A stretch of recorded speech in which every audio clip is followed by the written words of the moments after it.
il faut d'abord en disposer.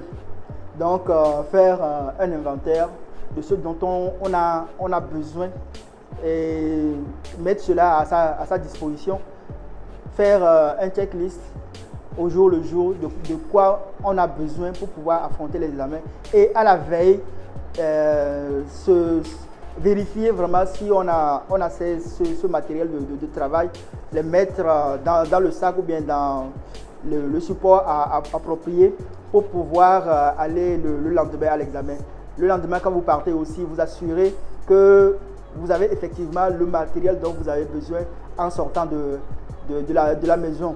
N'oublions pas aussi que nous serons pour certains examens en période de pluie. Ne pas oublier qu'il faut anticiper sur la pluie. Il faut prendre son raglan ou bien prendre son parapluie ou bien avoir un vêtement qui vous protège de la trop grande fraîcheur. Alors, il faut balayer l'épreuve, lire l'épreuve de bout en bout et définir sa stratégie.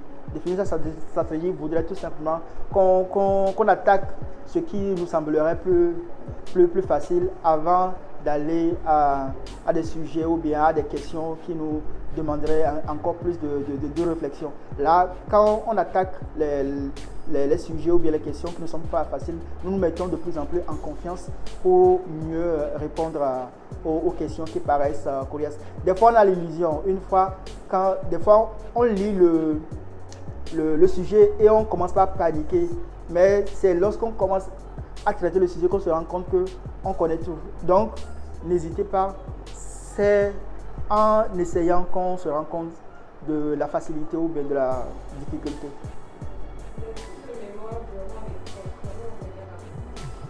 Les trous de mémoire durant l'épreuve. Quand il y a un trou de mémoire, c'est l'occasion de bien paniquer lorsque on est à l'examen. C'est l'occasion pour aussi de se mettre dans des états. Donc je pense qu'il ne faut pas du tout se laisser avoir par les trous dans votre mémoire. Tout simplement, vous relaxez. Autant vous nourrissez votre corps par de l'eau, inspirez, expirez pour détendre tout votre corps et munissez-vous de toute la confiance et gardez votre calme pour pouvoir revenir. Même si ça ne vient pas, ne paniquez pas parce que peut-être que vous n'êtes pas encore à la fin de l'examen. Si vous avez raté cette question, ce n'est pas grave. Vous allez vous rattraper à la prochaine question ou bien à la prochaine épreuve. Et faites vraiment l'effort de l'oublier et de continuer votre examen tout simplement. Dernière question, est-ce qu'il conseille de chercher à terminer l'année pour pas avoir un Je dirais même qu'il faut s'attribuer son bulletin avant d'aller à l'examen, se donner les notes. Ça fait partie des techniques de fixation d'objectifs. Donc, selon la manière dont je répartis mes forces dans les matières, je prévois que je vais avoir telle note avant même d'aller à l'examen. Et c'est ça constitue aussi un élément de motivation dans les révisions, dans l'apprentissage des cours. Et à la fin, c'est s'auto-évaluer pour dire probablement combien je peux avoir dans telle matière. De toutes les façons, le stress d'après examen va vous y conduire même si vous ne voulez pas.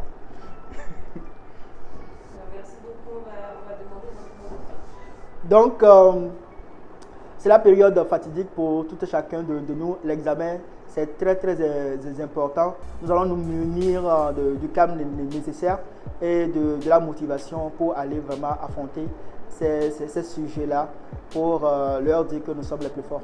Merci.